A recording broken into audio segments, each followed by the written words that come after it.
أعوذ بالله من الشيطان الرجيم. بسم الله الرحمن الرحيم. الحمد لله رب العالمين. نحمده ونستعينه ونستغفره. ونعوذ بالله من شرور أنفسنا ومن سيئات أعمالنا. من يهده الله فلا مضل له ومن يضلل فلا هادي له.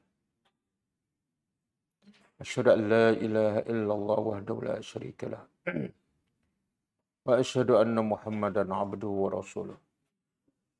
سبحانك لا علم لنا إلا ما علمتنا إنك أنت العليم الحكيم.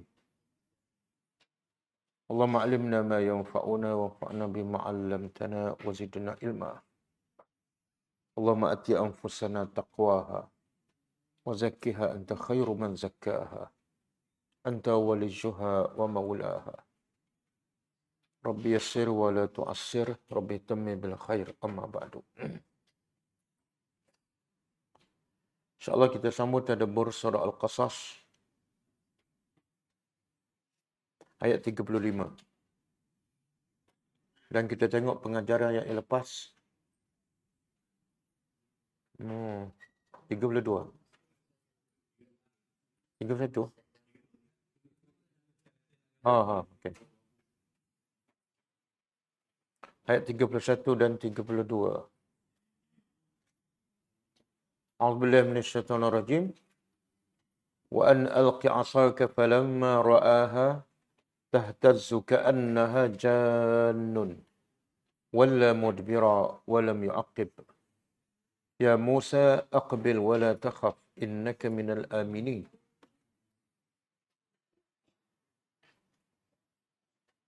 Maksudnya, dan tampaklah tongkat engkau, maka tatkala dia melihatnya bergerak seolah ia adalah ular, dia terus lari ke belakang dan tidak kembali. Wahai Musa, kata Allah, wahai Musa, datanglah dan jangan takut. Sesungguhnya engkau minal aminin, daripada orang yang aman. Okey, pengajaran ayat 31.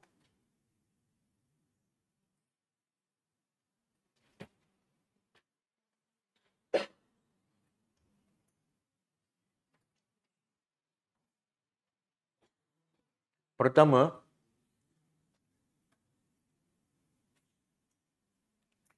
antara sunnah Nabi Musa AS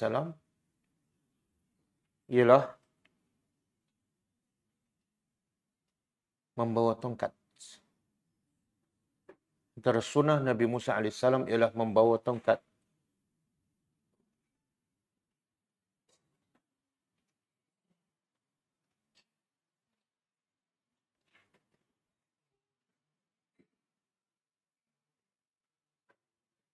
Dan disunatkan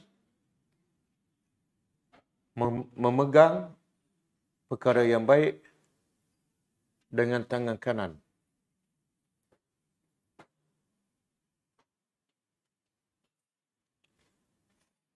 Yang kedua,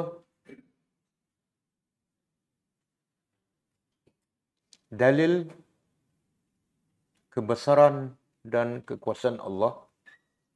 Dalil kebesaran dan kekuasaan Allah Azza wa Jalla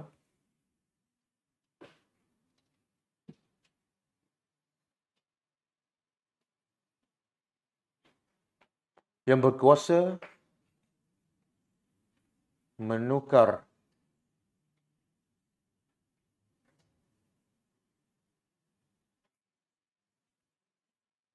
tongkat menjadi ular sekelip mata.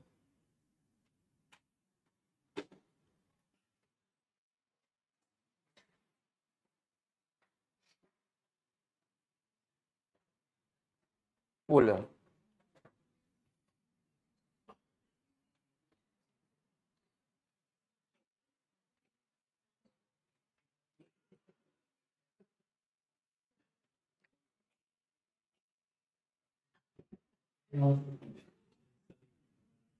Nanti kita pecahkan tandas. Ha? Boleh, boleh. Meja rapatkan.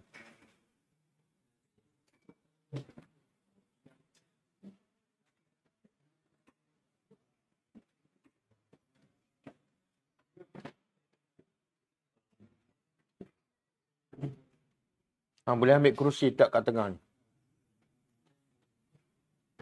Tapi tanpa meja lah.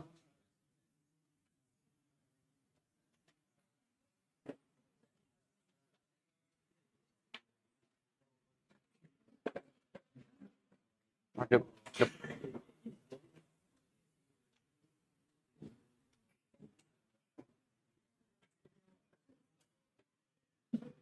depan sikit dia.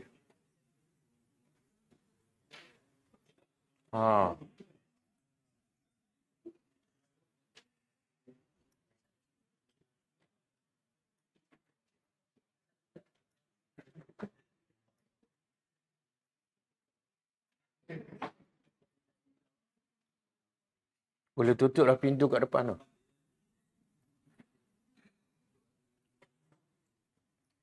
Okey, yang ketiga, hikmah Allah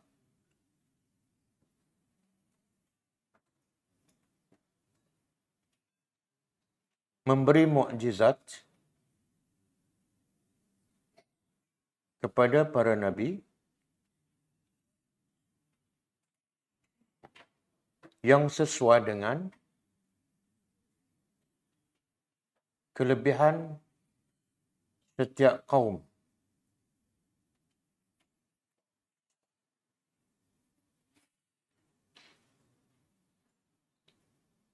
Sebagaimana diberi kepada Musa AS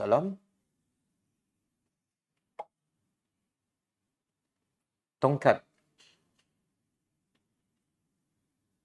yang bertukar menjadi ular untuk kaum yang terkena dengan sihir.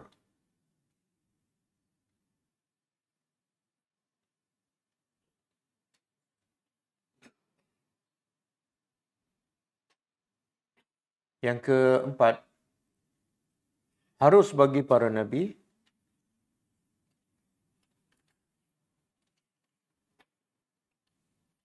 merasa takut yang semula jadi, bagaimana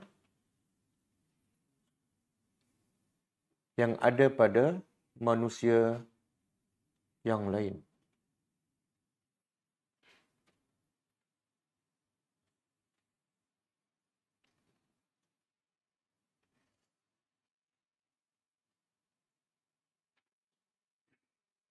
Rahmat Allah yang kelima.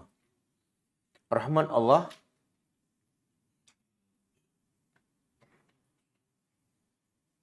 dan penjagaannya terhadap para nabi dan hamba-Nya yang beriman.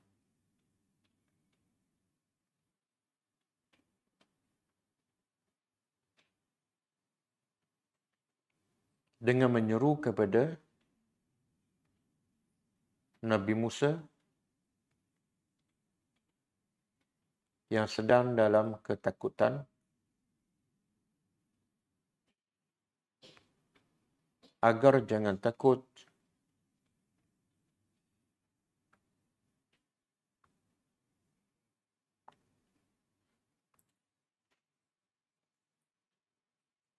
kerana engkau dalam keamanan Allah.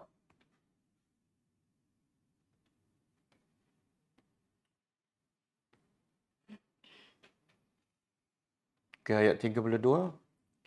Usluk yadaka fi jaybika takhruj bayda'a min ghairi su' wadmum ilayka janahaka min ar-rahbi. Fadhalika burhanani min rabbika ila fir'aun wa mala'ih. Innahum kanu qauman fasiqin. Maksudnya, masukkan tangan engkau ke dalam belahan leher engkau, ia akan keluar bercahaya putih tanpa ada penyakit, dan lekapkan tangan engkau ke dada engkau untuk menghilangkan ketakutan. Maka kedua itu adalah bukti-bukti daripada Tuhan engkau kepada Firaun dan pembesarnya. Sesungguhnya mereka adalah kaum yang fasik. Pengajarannya pertama,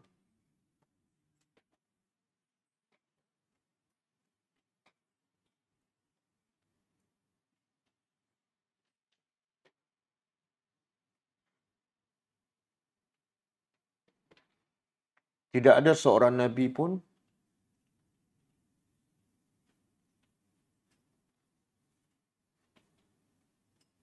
melainkan pasti Allah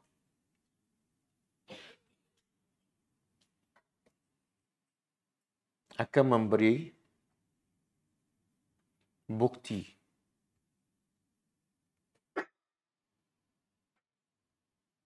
yang membuktikan bahawa beliau adalah seorang Nabi dan utusan Allah.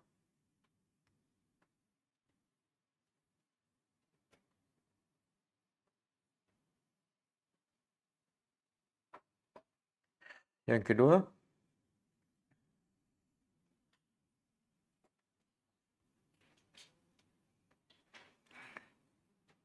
antara cara untuk menghilangkan rasa takut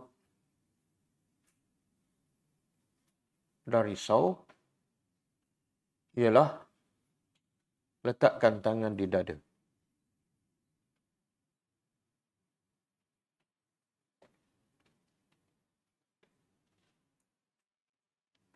Yang ketiga,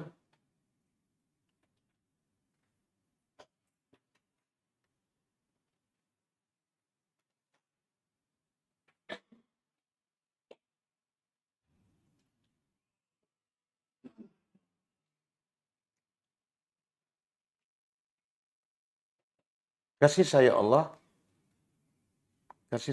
dan rahmatnya kepada hamba-hambanya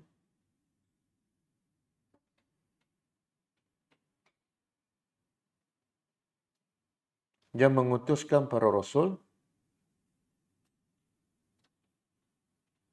dan disertakan bersama mereka mukjizat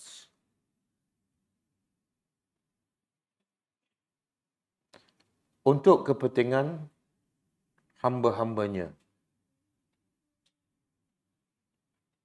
bukan untuk kepentingan Allah, agar hambanya beriman dan memasuki surganya.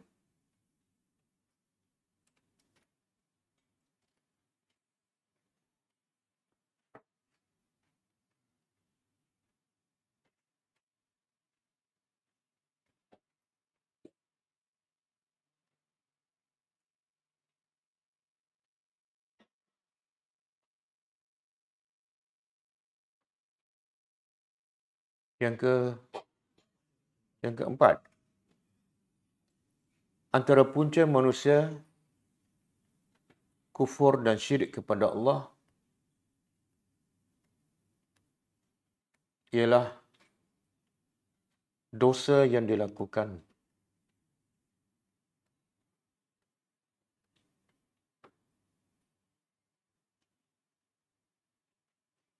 dan kesombongan.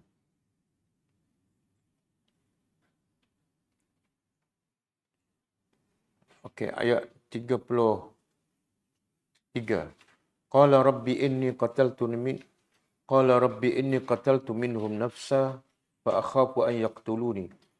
Maksudnya, dia berkata, wahai Tuanku, sesungguhnya aku telah membunuh di kalangan mereka dan aku takut mereka membunuhku. Pengajarannya, pertama,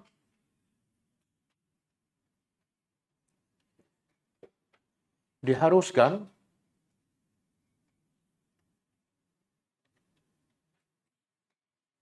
memberi keuzuran atau alasan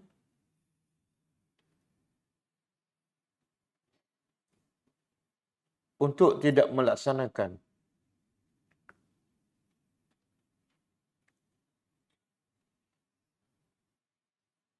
perintah daripada orang atasan.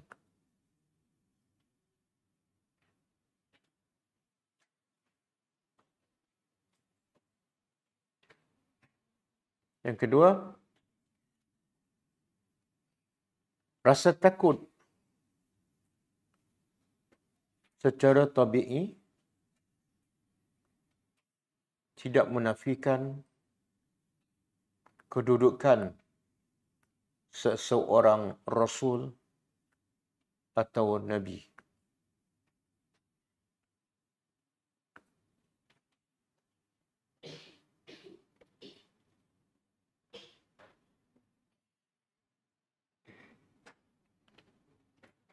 Yang ketiga,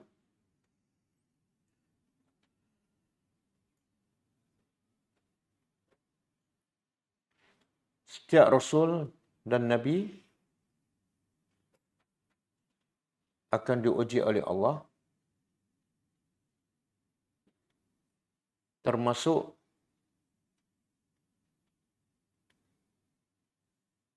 diburu dan dibunuh oleh musuh.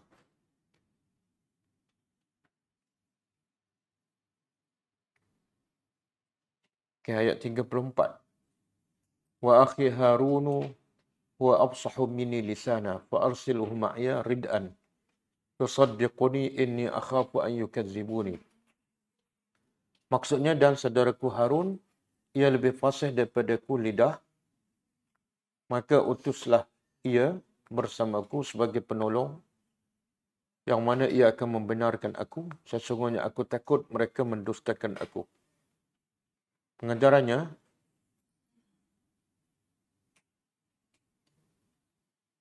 pertama,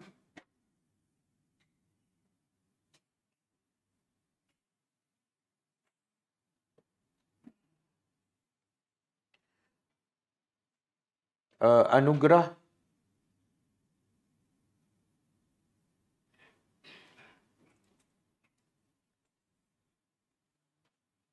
terbesar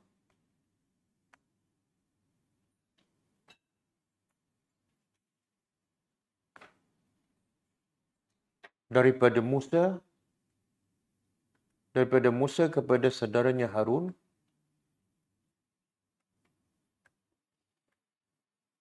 di mana Allah memperkenankan doanya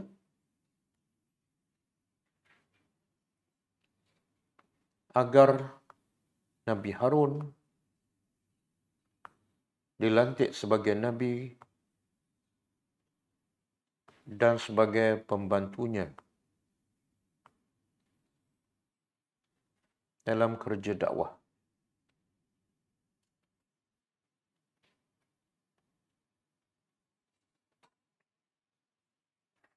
Yang kedua, harus seseorang pendakwah meminta bantuan orang lain dalam dakwahnya untuk maslahat dakwah, bukan untuk kepentingan diri.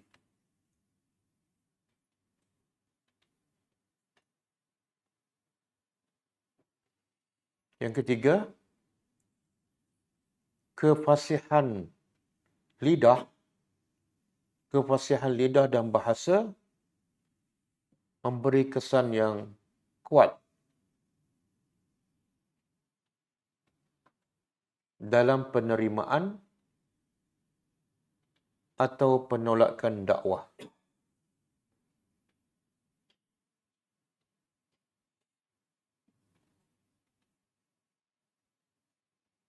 Oleh kerana itu, Nabi Musa AS memilih Nabi Harun yang lebih fasih lidahnya sebagai pembantunya.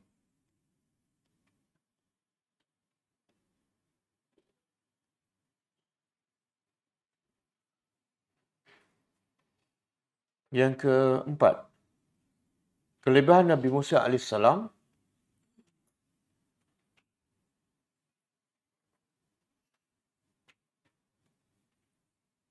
yang merendah diri dengan mengakui kelemahannya dan mengiktiraf kelebihan saudaranya walaupun kedudukannya lebih tinggi daripada Nabi Harun alaihissalam.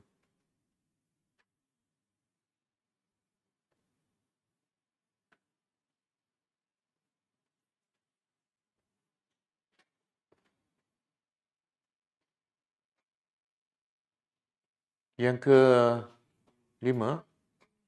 kelima, mesej dakwah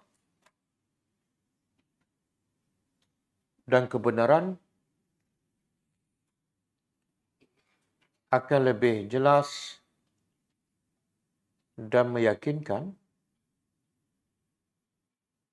apabila ia disampaikan oleh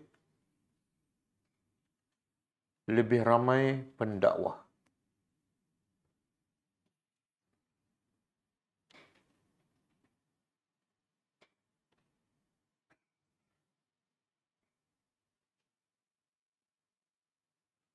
Okey, kita sambung.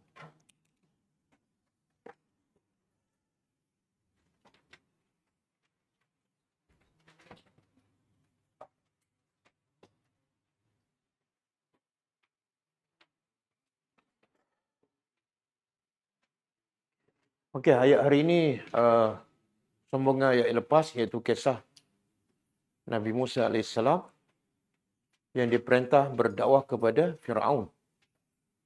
Dan sebelum berdakwah, beliau meminta kepada Allah agar diberi pembantu daripada ahli keluarganya dalam buat kerja dakwah. Maka jawapannya dalam ayat hari ini. Auzubillahi minasyaitonirrajim. Qal, dia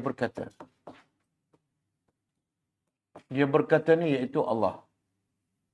Iaitu Allah makbulkan doa Nabi Musa AS. Sanashuddu. Syadda yashuddu. Apa makna syadda?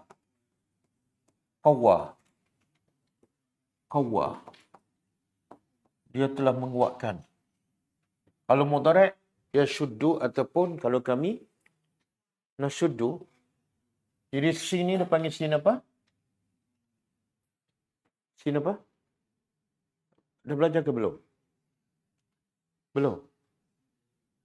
Kalau senyap tu tak belajar lah tu. Akan, menunjuk ke akan. Macam yaqulu. Kalau yaqulu ni fi'il mudhari' kan? Fi'il mudhari' menunjukkan apa? Sentiasa. Dia boleh jadi makna sentiasa. Boleh jadi makna sedang. Boleh jadi makna akan.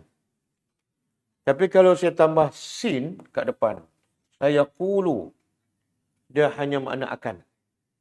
Sedang tak ada. Sentiasa tak ada. Okay? Tapi kalau saya tambah huruf yang lain. Sawfa yaqulu. Dia juga menunjukkan akan. Tapi lagi jauh. Lagi lama. Kalau sin ni sekejap lagi. Sawfa ta'lamun. Kelak kamu akan tahu bila? Di akhirat besok. Jadi kalau sawfa akan juga tapi lagi lambat. Kalau sawfa tak lama. Jadi Allah kata apa? Allah berkata sanashuddu. Kami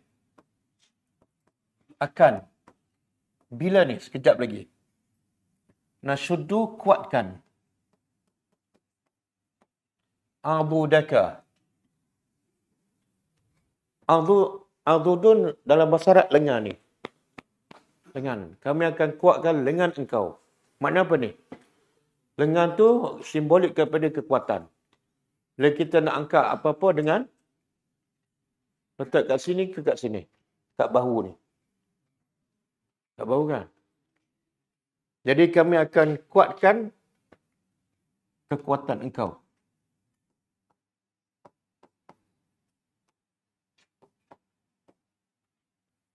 Ini dipanggil apa ni? Nabi Musa nak berdakwah. Kemudian diminta pertolongan Allah. Kemudian Allah tolong tak? Tolong. Pengajarannya apa?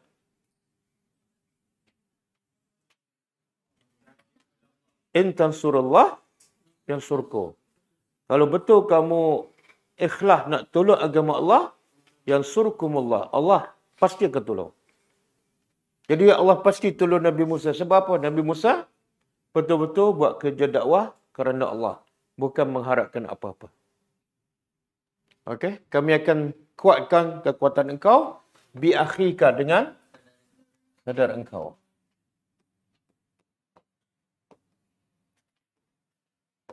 Kenapa saudara?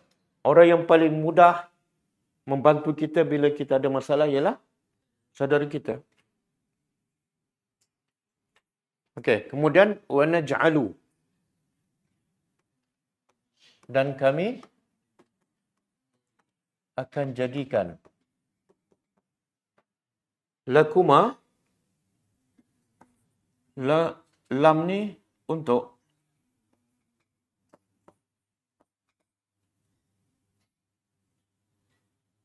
kuma kamu berdua. Siapa berdua ni? Musa dengan Harun. Allah, Nabi Musa minta satu, iaitu apa dah? Ridaan ataupun mu'inan, pembantu. Tapi Allah bagi dua. Satu Allah bagi pembantu, yang kedua Allah tambah lagi. Iaitu kami jadikan untuk kamu berdua sultan. Apa makna sultan? Ada dua maksud kan? Satu,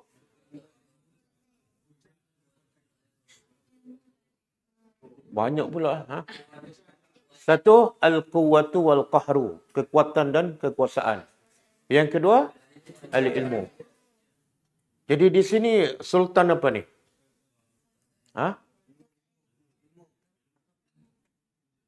Masa ni Nabi Musa ada kuasa tak? Tak ada. Tak ada kan? Nabi Musa sekarang berdakwah kepada siapa?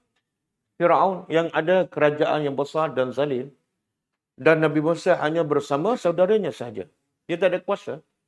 Jadi sultan di sini lebih kepada apa? Kekuatan hujah. Ataupun kekuatan mukjizat. Sultanan. Kekuatan.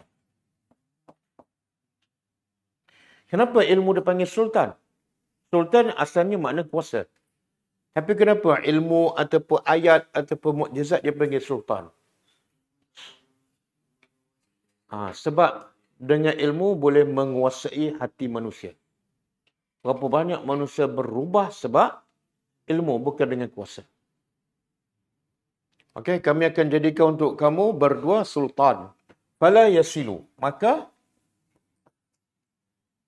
tidak yasiluna, mereka akan yasilu apa dah? Wasala yasilu, sampai ilaikuma, kepada kamu berdua. Okey. Cuba ingat balik yang Nabi Musa minta. Sebelum Nabi Musa nak pergi berdakwah, pertama dia minta sebagai pembantu kan? Allah makbulkan. Lagi? Apa yang Nabi Musa takut? Satu, takut mereka bunuh Nabi Musa. Yang kedua, takut mereka mendustakan. Jadi dua-dua permintaan Nabi Musa Allah perkenankan. Satu, pembantu iaitu Nabi Harun. Yang kedua, takut. Bila takut, Allah kata apa? Kami akan bagi pada kamu kekuatan hujah, kekuatan mukjizat yang menyebabkan mereka ni, Firaun dengan pembesar-pembesarnya, tidak akan mampu sampai pada engkau dengan kejahatan. Dia tak boleh buat apa-apa. Jadi jangan takut dibunuh ataupun jangan takut didustakan. Ini pertolongan kan? Antara pertolongan Allah kepada pendakwah apa dah? Hilang rasa takut. Dan antara halangan besar untuk kita berdakwah ialah takut. Takut pada orang. Bila kita takut, mana Allah tak bagi kekuatan, kan? Kenapa Allah tak bagi kekuatan? Sebab kita tak ikhlas, satu. Yang kedua, kita tidak ada sultan. Yang Nabi Musa ni, Firaun dengan konconya tidak akan berjaya membunuh ataupun membahayakan Nabi Musa sebab Nabi Musa ada sultan. Sultan apa tadi? Jadi kita pula, Allah tak bagi kekuatan. Sentiasa takut sebab kita tidak ada sultan. Apa sultan kita? Al-Quran. Sebab tu Quran ni satu kekuatan yang luar biasa. Saya baru dapat mesej semalam. Ada seorang pelajar tadabbur online. Sekarang menetap di Rusia. Dia hantar mesej kat saya semalam. Dia kata saya ikut kelas tadabbur beberapa tahun dan saya dah mula berdakwah pada anak dan isteri. Saya sampaikan apa yang dia dengar daripada tadabbur. Dan mulai besok, dia kata saya akan mulakan kelas tadabbur untuk rakyat Malaysia yang ada di Rusia. Dia kata dia bukan background agama. Dari mana dia dapat kekuatan? Quran. Berapa ramai yang ada ilmu agama tapi tak ada kekuatan. Sebab kadang-kadang ilmu agama dia dalam bab lain. Bab fiqh, bab tasawuf. Tapi Quran tak ada. Quran ni satu kekuatan yang luar biasa. Ini. Tengok. Bila ada kami bagi mukjizat pada kamu, tak ada siapa boleh kacau engkau. Engkau ada kekuatan. Okey. Bi'ayatina. Dengan ayat-ayat kami. Ada ahli tafsir mengatakan ayat ni ada ke depan ke belakang. Ke depan macam mana? Yang ni sepatut fala yasiluna ilaikuma duk kat belakang. Bi ayatina kat depan. Macam ni maksud dia. Kami akan jadikan untuk kamu kekuatan dengan ayat-ayat kami. Faham? Kami akan jadi untuk kamu kekuatan. Kekuatan apa dia? Dengan ayat-ayat kami. Dengan mukjizat kami yang kesannya apa dah? Mereka tak mampu nak membahayakan kamu. Sebab mereka akan kalah dengan ayat-ayat kami. Itu salah satu. Boleh faham? Ha? Dan ada pendapat yang mengatakan ayat ni macam biasa. Kami akan bagi pada kamu sultan umum. Maka dengan sultan ini mereka tak boleh kacau ataupun membahayakan kamu. Kemudian ayat seterusnya, dengan ayat-ayat kami ini, kenapa dua kali? Ha?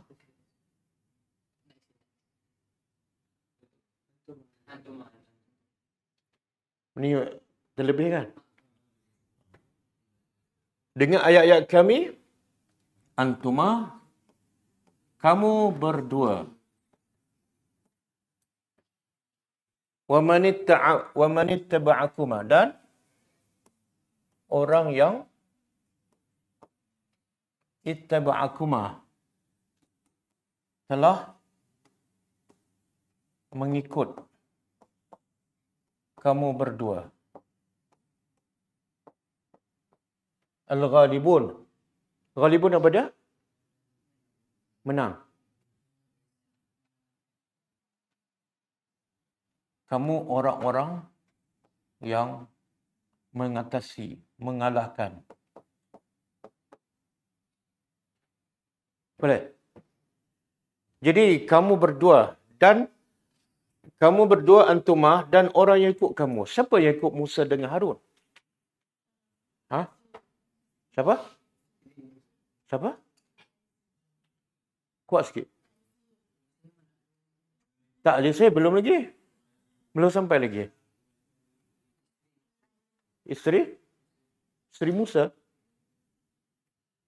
Oh, isteri Musa duduk kat mana? Ada dalam tafsir mengatakan, ada seorang lelaki, rajulun mu'minun min ali Fir'aun. Saya pernah sebut sebelum ni. Ada seorang daripada keluarga Fir'aun yang beriman. Tapi dia sembunyikan imannya. Okey. Subhanallah. Tengok Allah kata apa? Kamu berdua dan pengikut pun, kalau ada pun seorang lelaki tu je. Tapi kamu akan menang. Dengan sebab apa? Lawan siapa ni? Fir'aun yang zalim, kerajaan yang besar dan tentera yang ramai. Kerajaan Fir'aun ni terkena apa? Wa Fir'auna zil autad. Ni surah apa ni? Autad ni watad. Dia kalau kemah,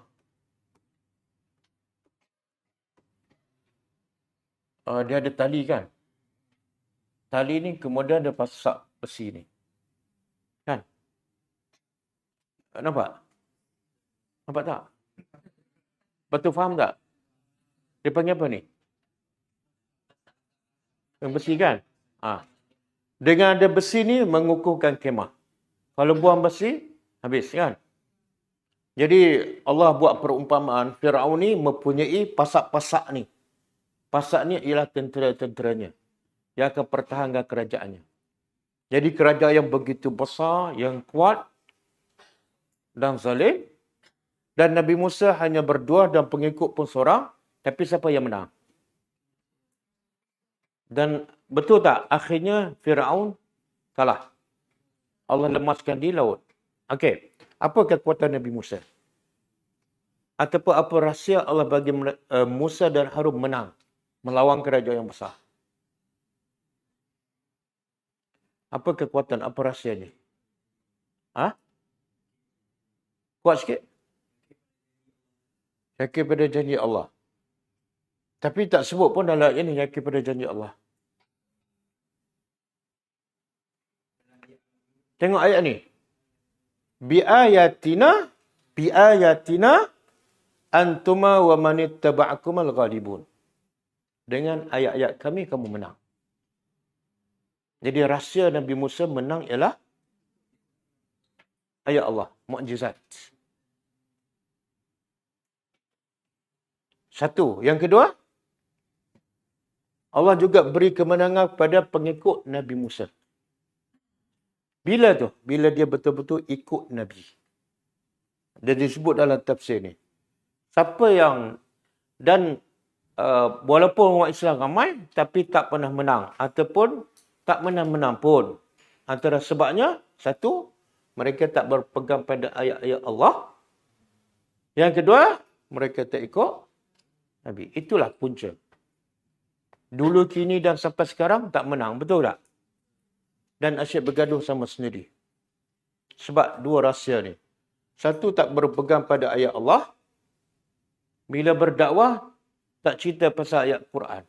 Cerita pasal apa yang dalam kitab dia, apa yang kitab kuning, apa yang guru dia cakap. Ayat Allah dia tak cerita. Sebab tu dia tak yakin. Yang kedua, mereka tak ikut sunnah Nabi sepenuhnya. Okey. Jadi ayat ni jelas. Kalau nak menang, kena ada dua ni. Satu, ikut ayat kami. Yang kedua, ikut Nabi. Sebab itu, bila tak ikut ayat-ayat Allah, kita pula akan kalah. Dan mereka pula akan menang. Itu kaedah. Kamu menang bila ikut ayat kami. Dan kalau tak ikut, kamu akan kalah. Ada dalil. Orang kafir akan sentiasa menang bila orang Islam tak ikut ayat Allah. Ada dalil? Surah apa? Ya Hufaz. Al-Quran.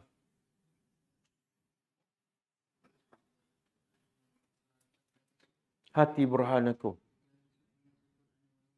La tasma'u lihadzal Quran walghaw fihi la'allakum taghlibun. Surah Fussilat ayat 26. Cuba buka. Betul tak? Surah Fussilat ayat 26. Okey. Allah kata apa? Allah rakam, Allah rakam pegangan fahaman orang kafir. Wa qala allazina kafaru. Telah berkata orang-orang kafir, la tasma'u li hadzal Quran. Jangan kamu dengar Quran ni, jangan dengar. Dia sebut li hadzal Quran. Bukan kata lain. Quran ni jangan dengar. Walghaw fihi, dan kalau ada orang nak dengar juga apa yang Nabi baca, sebab kerja Nabi baca Quran je. Ada satu kisah dalam hadis sahih, Abu Bakar radhiyallahu anhu dia nak berhijrah ke Habsyah. Jadi bila orang musyrikin Mekah nampak Abu Bakar nak berhijrah, dia rasa malu. Orang semulia Abu Bakar terpaksa bawa diri, macam kita ni teruk sangat, jahat sangat. Maka ada, ya rahmatullah. Jadi ada orang kafir yang simpati, dia kata, wahai Abu Bakar, kamu tak payah berhijrah, kamu duduk kat Mekah, aku akan tanggung keselamatan kamu. Jadi Abu Bakar duduk dengan selamat di bawah tanggungan keselamatan orang kafir ni. Tapi dengan syarat, kamu jangan baca Quran, jangan buat ibadat di luar rumah kamu. Semua buat kat dalam. Tengok orang kafir takut. Sangat takut pada Al-Quran. Tapi Abu Bakar, dia baca Quran dan dia hati lembut. Baca Quran menangis apa semua kan. Lepas tu bila baca Quran, Abu Bakar dia ada, bila dia faham Quran, dia nak orang lain dengar. Jadi dia buat macam beranda rumah. Dia baca kat beranda. Jadi orang musyrikin bukan macam orang Melayu. Tak faham Quran kan. Orang musyrikin bila dengar dia faham. Jadi semua pakat datang. Budak kecil, wanita, orang tua. Habis. Orang kafir dah risau. Habis. Abu Bakar dia buat fitnah. Jadi dia report pada yang bagi pelindung Abu Bakar. Kamu yang pandai-pandai bagi pelindung Abu Bakar. Tengok apa dia jadi. Orang musyrikin akan terkesan dengan Quran yang dibaca oleh Abu Bakar. Jadi yang bagi pelindungan pada Abu Bakar beritahu. Sekarang, kamu diberi pilihan. Sama ada, jangan baca Quran di luar, baca dalam rumah, dan aku kekalkan pelindungan aku pada kamu. Ataupun, aku tarik pelindungan. Tak ada siapa akan jamin kamu selamat. Abu Bakar pilih apa? Tariklah pelindungan, aku berlindung dengan Allah. Dia terus baca Quran. Tengok kesan Al-Quran. Sebab tu orang kafir kata apa? Jangan dengar Al-Quran. Dia tahu. Bila dengar, dah faham. Sultan. Dia boleh mengubah hati dan akhlak manusia. Kalau ada orang dengar juga, buat kecoh. Buat bisi, menjerit dan sebagainya. Supaya apa? La'allakum taghlibun. Supaya kamu apa? Kamu menang. Mana orang kafir daripada dulu lagi, mereka tahu dan yakin bahawa mereka akan sentiasa mengatasi orang Islam dengan satu cara sahaja. Dengan satu cara sahaja. Apa dia? Jangan biar orang Islam dengar di sini maksud dengar dan faham. Jangan biarkan. Kalau mereka dengar, mereka faham, kamu akan kalah. Macam Allah kata pada Musa, Al-antum wa manittaba'akuma al-ghalibun. Kamu akan menang. Jadi punca kita lemah, kita sentiasa kalah sebab kita tak ikut Al-Quran. Kalau baca pun tak faham. Betul kan? Sekarang lagi tak tahulah. Bila nak masuk bulan Ramadan, lagi ramai nak bertadarus. Kita bukan anti tadarus. Tapi kita anti tadarus tak faham. Nak tadarus silakan. Tapi janganlah tadarus dulu, kini dan selama-lama. Tapi sebab itulah orang kafir risau tak bila orang Islam banyak-banyak baca Quran? Risau tak? Tak. Pasal apa dia tak risau? Sebab dia dengan orang yang baca tu sama, 2 kali 5. Betul kan? Tapi orang kafir musyrikin Mekah takut. Sebab apa? Sebab orang Arab faham. Berapa ramai yang dengan satu ayat berubah. Dan bila mereka berubah, mereka buat apa? Mereka dakwah lagi. Dakwah berkembang. Dan akan menggugat kerajaan musyrikin Mekah. Okey? Dan strategi mereka ni supaya orang Islam jangan baca. Ataupun kalau baca pun jangan faham. Berjaya tak sehingga sekarang? Berjaya. Berjaya menjadikan orang Islam hanya suka baca. Hanya suka tadarus. Hanya suka khatam. Hanya suka puluk kuning. Ha? Okey. Dan Allah janji, Allah akan bagi kemenangan pada orang beriman. Cuba buka surah Ghafir, ayat 51.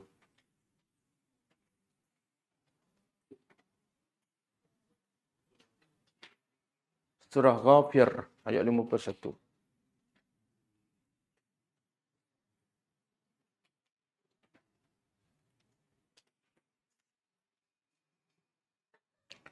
Allah kata apa? Inna, sesungguhnya kami, lanang suruh, pasti akan menolong. Allah janji. Kami sesungguhnya, pasti, dua huruf taukid. Pasti kami akan menolong rusulana, rasul-rasul kami. Kami tak akan biarkan mereka kalah. Dan wallazina amanu, dan orang-orang yang beriman. Di mana ni Allah akan tolong? Allah akan bagi kemenangan. Fil hayatid dunia, kat dunia lagi. Dan wa yauma yaqumul ashhad, di akhirat sekali. Betul tak semua dakwah para nabi berjaya? Betul kan? Betul kan? Dakwah Nabi Nuh berjaya tak? Apa yang berjaya? Berjaya disampaikan dan orang beriman walaupun tak ramai tapi semua selamat. Yang kafir walaupun ramai semua tenggelam. Semua kaum Nabi Lut pun sama, semua. Tapi sekarang kalau orang tanya, kenapa? Ini janji Allah nak bagi kemenangan pada orang beriman. Tapi sekarang Allah tak bagi pun, apa jawapannya? Ha? Allah kata, kami akan tolong wallazina amanu. Orang yang benar-benar beriman. Maknanya kalau tak menang, cek kat sini. Betul tak kamu beriman dengan Allah? Betul tak kamu beriman dengan Al-Quran? Betul tak kamu beriman dengan Rasulullah? Cek kat situ. Okey. Sebab itulah orang kafir tak nak orang dengar Quran. Sebab mereka tahu Quran ni ada aura dia.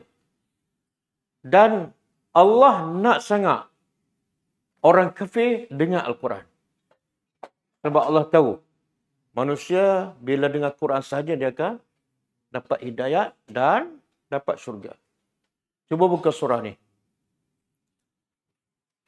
Surah At-Taubah. Ayat 6.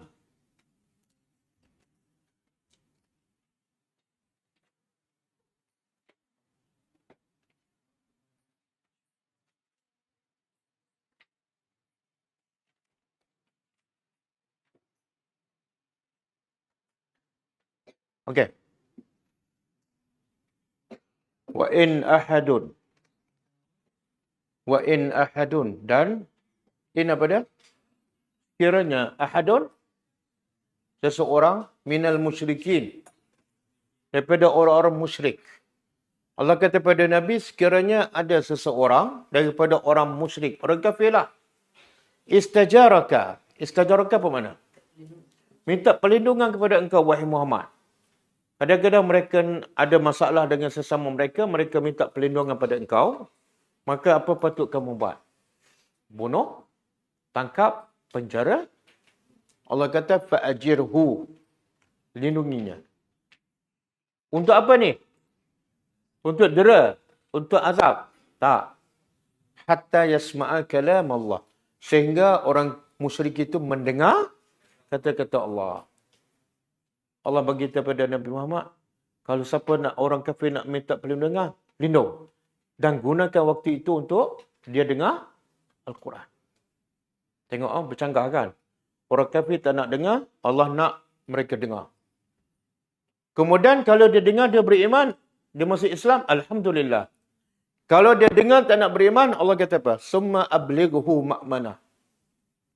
Kalau dengar dia tak beriman, Allah kata sampaikan tempatnya di tempat yang ma'manah, tempat dia aman, selamat. Jangan bunuh dia. Itu rahmat Allah kepada orang kafir. Jadi kalau kepada orang kafir pun Allah nak mereka dengar dan mereka faham, macam mana kita tak nak orang Islam dengar dan faham Al-Quran? Pelik tak? Ada tak orang Islam tak suka orang Islam dengar dan faham Quran? Ramai. Pelik kan? Kalau yang kita belajar tadi ayat surah Fussilat, yang tak nak orang dengar dan faham Quran ni siapa? Orang kafir. Yang nak sangat orang dengar dan faham Quran ni siapa? Allah. Jadi kamu ni ikut siapa? Aku tak tahu. Okey, kita balik pada ayat kita.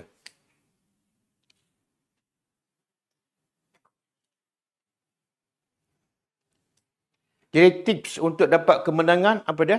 Satu, Al-Quran. Yang kedua, ikut sunnah Nabi. Doa, dakwah lelaki dalam surah Yasin. Apa message dakwah lelaki dalam surah Yasin? Siapa yang paling lama baca Yasin? Baca paling kerap?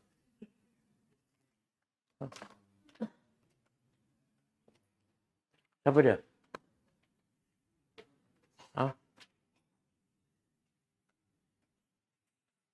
Rasanya dia baca Yasin daripada kecil kan? Malam Jumaat baca Yasin. Naik rumah baru baca Yasin. Apa lagi? Tadi kata pagi-pagi tunggu nak syuruk pun baca Yasin. Tahlil baca Yasin. Tak tahu berapa kata kali. Saya nak tanya satu ayat aja. Apa mesej dakwah lelaki yang berdakwah dalam surah Yasin? Baca ayat tu. Oh, belum hafal lah. Pasal apa kita baca beratus kali tapi tak terhafal ayat tu? Pelajar-pelajar ni berapa kali hafal? Sekali baca kan? Sebab apa? Sebab mindset kita bukan nak hafal. Mindset kita nak baca Yasin. Okey. Waja'a dan datanglah min aqsal Madinah, daripada hujung Aqsa ni, hujung Masjidil Aqsa. Kenapa Masjidil Aqsa dinamakan Masjidil Aqsa? Antara tiga tanah haram yang paling jauh, Masjidil Aqsa, Palestin. Okey. Telah datang daripada hujung Madinah, hujung kota, rajulun, seorang lelaki. Dan datang pula dalam keadaan bersegera. Dia sebut tak waktu ni? Lelaki datang bersegera. Dia sebut tak waktu datang? Adakah dia datang waktu office antara 8 pagi sampai pukul 5? Tak ada. Ada orang tanya saya, Ustaz, kalau kerja dengan GAK ni, boleh tak bagi jadual kerja dakwah? Saya kata, saya tak jumpa lagi jadual dakwah Nabi Muhammad sallallahu alaihi wasallam. Sebab kita ikut Quran, kita ikut Nabi. Kerja dakwah mana ada jadual, betul tak? Jadi lelaki ni datang daripada hujung kota. Apa mesejnya? Qala ya qaumi, wahai kaumku, ittabi'u al-mursalin. Ikut para rasul, selamat. Bukan ikut aku, bukan ikut guru aku, bukan ikut puak aku, bukan ikut mazhab aku. Ikut para rasul, selamat. Sebab para rasul adalah utusan daripada Allah, bukan mimpi, dia wahyu. Kenapa kita nak suruh ikut kumpulan kita, nak ikut guru kita? Sedangkan guru kita bukan rasul, bukan wahyu, bukan maksum. Boleh faham? Dan ikut rasul adalah syarat untuk dapat kemenangan. Apa kelebihan rasul? Apa kelebihan rasul? Tengok lelaki ni kata, ittabi'u man la yas'alukum ajra. Ikutlah rasul. Sebab apa? Dia tak minta. Kenapa dia sebut ikut rasul yang tak minta upah? Kenapa dia sebut bahagian tak minta upah tu? Dia tak ada kepentingan. Jadi kalau jenis minta upah, ada kepentingan. Jangan ikut. Jangan ikut. Ustaz, saya nak makan. Habis Rasul ni tak makan. Sihat walafiat aja kan. Okey. Kita balik pada ayat kita.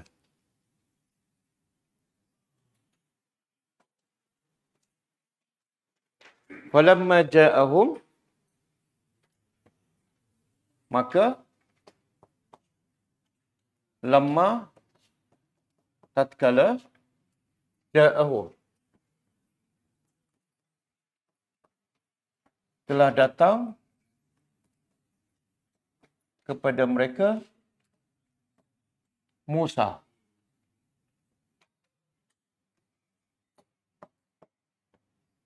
Musa datang pada mereka. Siapa mereka ni? Firaun. Pengajarannya apa? Dakwah kena pergi. Musa pergi ke? Musa datang pada Firaun ke? Firaun datang pada Musa? Musa. Musa datang. Bukan Firaun datang. Dan Musa datang ni sebab dia jemput oleh Firaun ataupun ada jemputan tak? Tak ada. Pengajarannya apa? Dakwah bukan tunggu dijemput. Agak-agak kalau tunggu Firaun jemput, dia jemput tak? Musa boleh tak bagi tazkirah di istana aku? Kucing bertanduk pun dia tak akan jemput. Sebab dakwah ni benda yang tak disukai oleh nafsu, apatah lagi Firaun. Jadi kena pergi innahu tagha, sebab dia melampau. Kena pergi. Orang melampau tak akan cari kebaikan. Kamu yang kena mencari. Okey, maka tatkala telah datang pada mereka Musa bi ayatina, kekuatan pendakwah dengan ayat kami. Kekuatan pendakwah ialah ayat.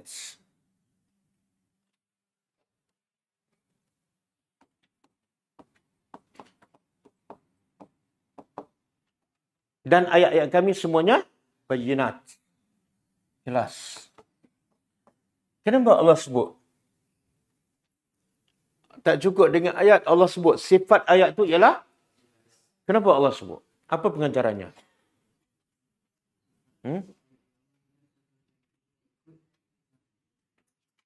Macam apa?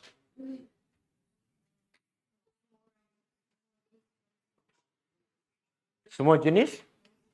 Okey, ayat Allah ni sebenarnya apa tujuan Allah turunkan ayat? Untuk manusia dapat hidayat. Bila untuk manusia dapat hidayat, maka tak logiklah Allah bagi untuk manusia tapi tak jelas. Betul tak? Allah bagi hidayat untuk ayat untuk manusia tapi dalam keadaan tak jelas. Tak logiklah. Kalau bagi untuk manusia, maka sesuai untuk semua jenis manusia lah. Ni ayat Allah untuk orang kuprat je. Itu bukan hudalin nas. Itu hudali kuprat. Ataupun ayat Allah ni untuk orang bandar, orang kampung tak? Maka itu hudan li orang bandar. Tak, linnas semua sekali. Betul tak? Sebab itulah peringkat awal Nabi berdakwah, siapa yang beriman? Semua peringkat. Ada tak orang kaya? Siapa? Ada tak orang yang second class? Jadi hamba? Ada? Siapa? Bilal. Ada tak budak kecil? Ada. Hudan linnas. Tapi kita kalau mengajar je, siapa yang dengar? Hudan li orang tua. Betul? Jadi mana ayat Qurannya? Tak ada kelas khas untuk, kalau nak buat untuk tarik kanak-kanak, dia terpaksa buat kelas khas. Betul kan? Kelas khas kanak-kanak, orang tua pula tak datang. Kelas orang tua, kanak-kanak tak datang. Betul kan? Tapi bila Nabi mengajar Quran, semua datang tak? Semua faham tak? Ya. Satu, sebab Quran untuk semua, maka Allah bagi benda tu jelas. Yang kedua, supaya tidak ada seorang pun yang buat alasan, kami tak terima hidayat. Sebab hidayat ni susah nak faham. Tak jelas. Tak ada siapa yang boleh buat alasan. Sebab hidayat kami, bayyinat. Jadi pelik orang mengatakan Quran ni tak sesuai dengan kita. Bahasa yang tinggi. Kan? Bila dengan kita mana lebih tinggi IQ? Bukan Q, IQ. Bila dengan kita mana lebih tinggi pendidikan? Pendidikan. Kita dengan Bila bin Rabah. Tak boleh cakaplah kita lah. Bila mana masuk sekolah? Betul tak? Kita masuk sekolah tadika, tak tahulah 15 tahun sampai universiti. Tiba-tiba tak boleh nak faham Quran. Bila tak masuk sekolah, patuh hamba abdi, bukan bangsa Arab, dengar Quran terus faham. Teruknya kita. Betul tak? Macam tu, baik tak payah masuk sekolah. Jadi macam Bilal je.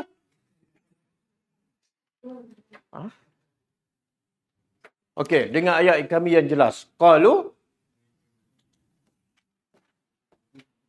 mereka berkata, Ma haza,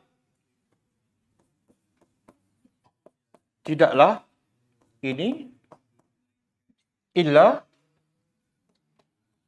kecuali sihrun. Sihir muftara, ya?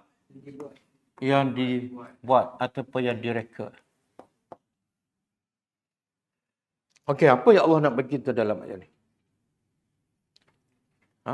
Setakat ni apa dia? Bila Musa datang pada Firaun, kita tunjuk ayat kami, tongkat betulkan jadi ular, terus Firaun dengan pembesar dia menuduh. Yang kamu bawa ni tidak lain dan tidak bukan melainkan hanyalah sihir. Sebenarnya Firaun tahu tak yang tu bukan sihir? Dari mana dia tahu? Dari mana dia tahu? Sebab dia tahu sihir dia tak boleh menukarkan tongkat kepada ular. Sebab tu tukang sihir bila nampak Musa campak tongkat terus betulkan jadi ular, terus dia sujud. Sebab apa? Sebab dia pakar dalam sihir. Ini bukan sihir.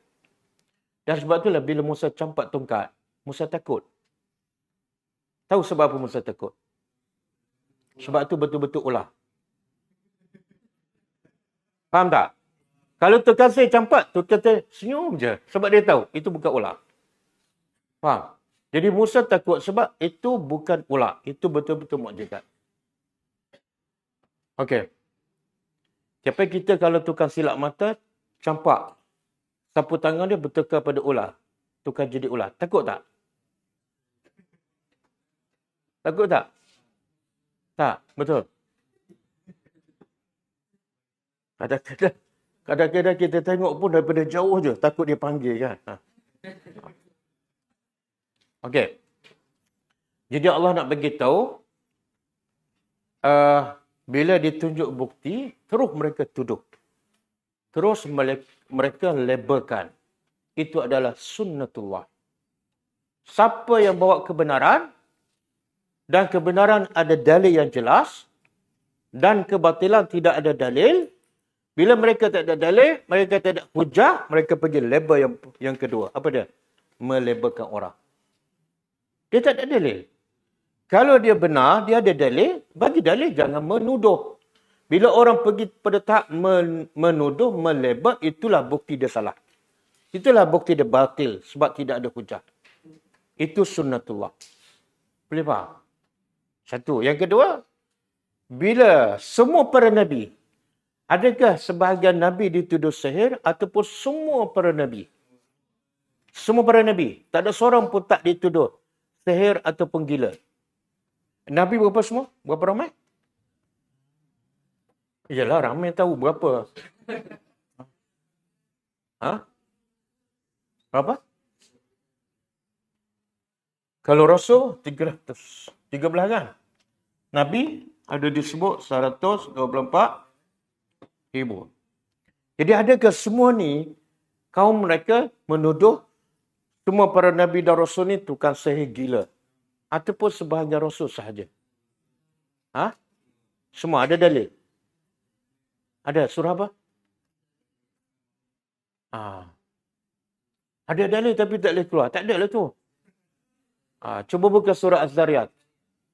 Ayat 52. Tulis. Tulis.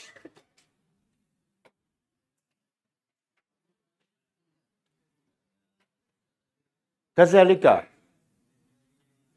Demikian itulah ma'ata. Tidak datang kepada orang-orang yang allazina, orang-orang yang min qablihim, sebelum mereka. Mereka ni siapa? Orang musyrik Mekah. Tidak ada yang datang kepada kaum-kaum yang dahulu sebelum orang musyrik Mekah. Siapa yang datang? Min rasulin. Tidak ada seorang rasul pun datang pada kaum mereka illa kecuali. Ayat ni, bahasa ni berbeza.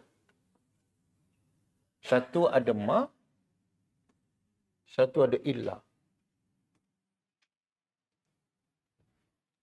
Melainkan qalu, mereka berkata sahirun. Rasul tu adalah tukang sihir atau majnun. Gila. Dan tuduhan ni mereka cukup yakin bahawa tuduhan ni tak betul pun. Dan tidak ada seorang rasul pun yang tukang sihir ataupun gila. Sebab itulah Nabi Muhammad dia tuduh gila. Tapi bila dia nak simpan barang dia simpan kat siapa? Kat Nabi. Dia tak simpan pada yang sihat tu. Sebab apa? Sebab dia yakin Nabi bukan gila. Kalau dia tahu Nabi tak gila, tak tukang sihir, kenapa dia tuduh juga? Satu, dia tak ada hujah. Yang kedua. Apa dia? Supaya? Ikut ramal, bukan. Poin yang kedua. Dia orang tak beriman ni sangat-sangat takut pada hujah para rasul. Jadi, macam tadilah. Dia tak nak orang dengar hujah rasul. Cara mereka supaya orang tak dengar, orang jangan dekat. Dan cara mereka supaya orang tak dekat pada Rasul dan bagi satu label yang menyebabkan orang takut. Gila ni. Tak boleh. Ni tukang sihir ni, kalau aku belajar, sesat.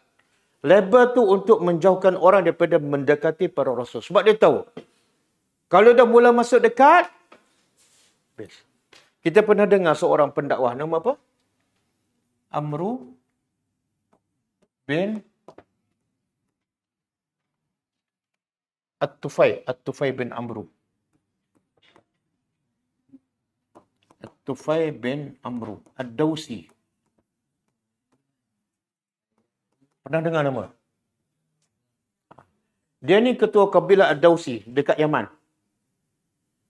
Jadi dia ada pengikut, ada kedudukan. Bila dia datang Mekah, orang Mekah tahu dia ada kedudukan. Orang Mekah, musyrikin Mekah bagi nasihat. Ingat, kamu masuk Mekah jangan dekat dengan orang ni. Muhammad lah.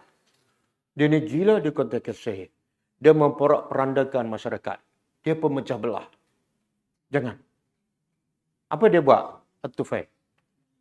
Dia ambil kapal, dia sumbat. Takut. Kena warning dah. Lepas tu sampai masjid, dia nampak Nabi Muhammad. Dia kata, aku ni pemimpin. Aku orang berakal. Dan aku penyair. Aku tahu beza. Mana syair, mana bukan syair. Kenapa aku nak takut? Dia pun buka kapas. Aku nak dengar juga. Apa dia cakap ni? Tu lagi orang tak bagi, dia nak dengar kan? Dia panggil apa tu? Jangan pergi tempat tu. Dia lagi nak pergi. Dia buka kapas. Lepas tu dia dengar Nabi baca Quran. Bila dengar terus masuk ke hati. Bila masuk dalam hati, terus beriman. Balik buat apa? Terus berdakwah pada kaum dia. Suami dia, mak bapak dia semua beriman. Dan bila dia berdakwah pada kaum dia tak beriman. Isteri dia. Bukan suami. Bagus adik-adik fokus betul-betul. Okey. Bila berdakwah pada kaum dia, tak beriman. Dia datang balik pada Nabi. Supaya Nabi berdoa, hancurkan kaum dia. Dia geram juga. Orang bawa benda baik tak nak. Ya Rasulullah, tolong berdoa ke atas, bukan kepada. Tapi rahmat Nabi mengatasi kemarahan At-Tufail. Nabi pun berdoa, Allahumma hdi Ad-Dawsi. Ad-Dawsi ni kabilah Ad-Dawsi. Ya Allah, bagilah hidayat pada Ad-Dawsi. Tufail suruh Nabi doa, hancurkan. Tapi itulah rahmat Nabi. Kepada Nabi pesan satu pada Tufail. Tufail ni, dia keras sikit. Dia balik-balik dia kata pada isteri dia, jangan dekat. Aku dah agama lain. Kalau nak dekat, mengucap. Bini dia mengucap. Bapak dia macam tu juga. Jangan dekat. Jangan bercakap. Bapak dia beriman. Dia buat benda yang sama pada kaum dia tak tolak. Maka Nabi tahu, Nabi pesan, alaika birrifqi. Lemah, lembut. Jangan kasar. Dia pun balik berdakwah. Dan lepas dia berdakwah tu, banyak tahun lah. Nabi dah berhijrah ke Madinah. Dia datang ke Madinah pada tahun 7 Hijrah. Dia bawa lebih kurang 70 keluarga Ad-Dawsi yang beriman. 70 keluarga, bukan 70 orang. Salah seorangnya ialah Abu Hurairah radhiyallahu anhu Ad-Dawsi. Apa? Kesan apa tu? Kesan apa? Quran. Kalau Tufail ni dengar kitab tasawuf ke, tarikat ke, dia beriman. Ha? Okey? Jadi kita balik pada ayat kita.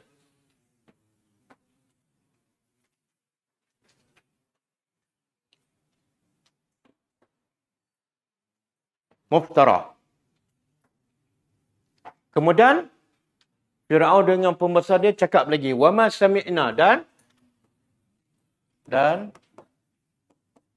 tidaklah kami dengar.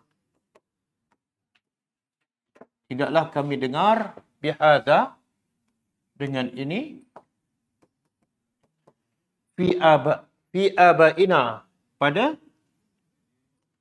abaina, iaitu nenek moyang kami.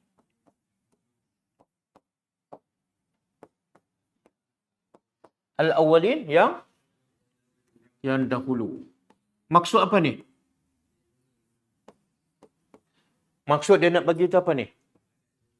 Tak ada seorang pun cerita pasal Tuhan yang kamu ajak ni. Kami tak pernah dengar. Kami tak dengar, atuk kami tak pernah, moyang kami pun tak pernah. Mana kamu buat benda? Bid'ah. Benda baru. Tapi sebenarnya, mereka dengar tak daripada orang kaum yang dahulu seperti kaum Nabi Musa, kaum Nabi Yusuf. Mereka dengar, sebenarnya mereka dengar. Tapi mereka nak, dia tak ada hujah. Dia meraba-raba, kami tak pernah dengar pun. Padahal mereka menipu diri sendiri. Okey. Jadi pengajaran di sini apa dah? Kalau kita berdakwah, ada orang tuduh. Apa sepatut sikap kita? Marah, senyum, merajuk. Senyum. Lepas tu berdakwah lagi ke ataupun dakwah lagi? Kalau kita, orang kata macam-macam pada kita kan. Tapi orang tak kata pun gila. Betul? Itu pun kita dah merajuk. Mana apa? Jangan buat kerja dakwah daripada awal. Kalau takut pada ombak, jangan berumah di tepi pantai. Faham? Sebab tuduhan para Nabi lagi teruk. Gila tukang sihir. Kita, orang tuduh apa? Perlahan-perlahan. Tapi tak adalah majnun, betul tak? Kalau orang kata, kamu ni gila. Mana cabaran kepada para Nabi jauh lebih besar dan berat. Cabaran pada kita tu, itu baru kita buat kerja kan. Buat kerja dakwah baru 3 hari. Itu pun tak baca ayat Quran. Padahal orang tuduh pun. Bacalah ayat Quran sikit kan. Okey. Okey, ayat ni kita sambungkan datang. Cukup ah? Ada soalan?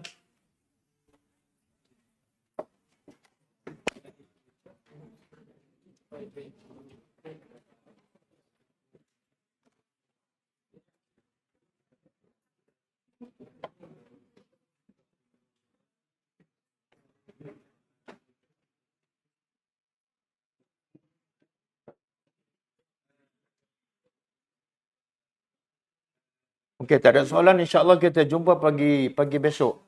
Kelas online. Kelas Al-Asma'ul Husna. pukul 10.30 pagi insyaAllah. Saya nak umum sikit, ada pengumuman.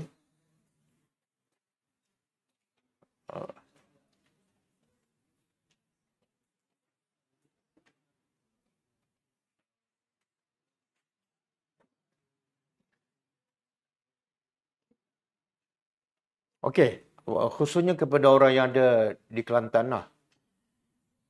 Ada satu Mahat Tafiz Al-Hashimi, dia akan ada pengambilan pelajar baru berumur 13 hingga 15 dan siapa yang hafal Quran diutamakan.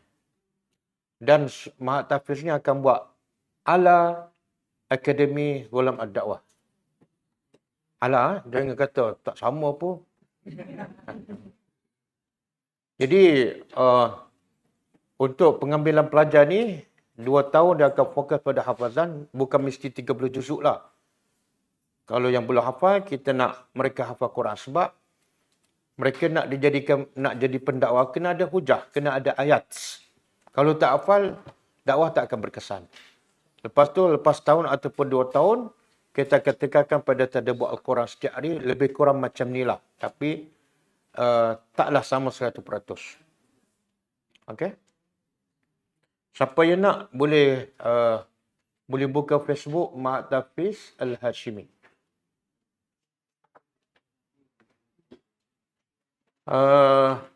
Okey.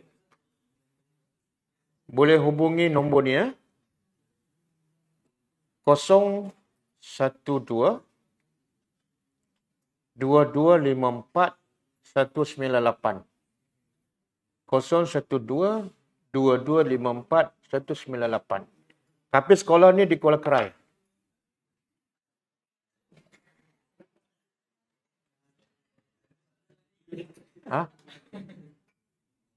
Sekolah ni di Kuala Kerai. Siapa yang menguat tutup mulut. Ustaz nampak ada syaitan masuk tu. Sebab Nabi cakap, siapa yang menguat adalah tutup mulut sebab syaitan. Nabi cakap, tutup mulut. Okey, kita jumpa insya-Allah pagi besok ataupun malam besok. Kita tutup dengan tasbih kafarah. Subhanakallahumma wa bihamdika asyhadu an la ilaha illa anta astaghfiruka wa atubu ilaik. Assalamualaikum warahmatullahi wabarakatuh. كتاب الله ترق جنانه